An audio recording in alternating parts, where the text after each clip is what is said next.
আপনাকে আমরা কিছুদিন আগে দেখেছি যে আপনি জামাতে ইসলামী বাংলাদেশের আমির এবং জাতীয় সংসদের বিরোধী দলীয় নেতা ডক্টর শফিকুর রহমানের সাথে আনুষ্ঠানিক বৈঠক করেছেন। তার আগে আমরা দেখেছি যে আপনারা অনানুষ্ঠানিকভাবে একটি সাক্ষাৎ করেছেন।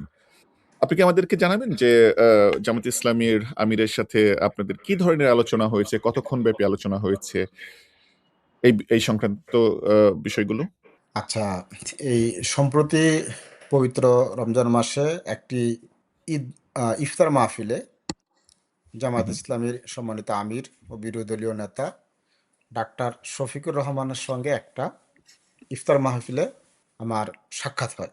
তো যেহেতু আমার বাবা জামায়াত ইসলামী করেছেন, জামায়াত ইসলামীর সিনিয়র নেতৃবৃন্দকে দেখার মধ্যে হলে যে একটা পারিবারিক বন্ধন তো অবশ্যই অনুভূত হয়।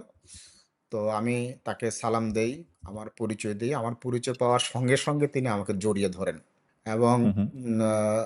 জড়িয়ে ধরার পরে তিনি আমাকে জিজ্ঞেস করেন যে, "তুমি কি আ বাংলাদেশে থাকবা কিনা?" তো আমি বললাম যে, "হ্যাঁ, আমি আমার আচ্ছা। মেয়েকে, পরিবারকে নিয়ে বাংলাদেশে চলে আসছি। ইনশাআল্লাহ বাংলাদেশে আমি আমার দলকে নিয়ে আমি রাজনীতি করব।" তখন তিনি আমাকে বলেন যে, "চলো একসঙ্গে লড়াই করি।" তো এটি আ জামায়াত ইসলামীর আমিরের পক্ষ থেকে আমাদের জন্য তো একটা আ মানে রাজনৈতিক বার্তা ছিল।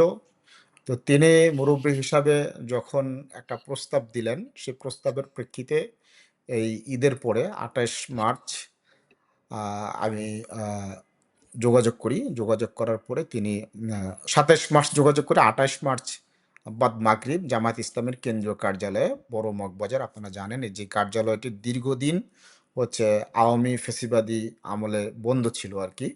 এটা প্রায় ১৪ হুম, হুম। বছর এই কার্যালয়টি বন্ধ ছিল। সেখানে আমি শৈশবে জামায়াতে ইসলামীর আ আমির যখন অধ্যাপক গোলাম আজম ছিলেন, তারপরে ওই সময় সেক্রেটারি জেনারেল ছিলেন আ শহীদ মতিউর রহমান নিজামী। সে সময় আমি যাই এবং তাদের কাছ থেকে কিন্তু আমি এখানেই স্নেহ ও ও মানে লাভ করি আরকি। তো সেই কার্যালয়টি যাওয়া এবং সেইখানে আমিরে জামাত আমাদেরকে বৈঠক করার একটা সময় দিছেন। পুরো হুম, হুম। ব্যাপারটা তো আসলে আ মানে ব্যক্তিগতভাবে আমার জন্য একটা ইমোশনাল ব্যাপার ছিল।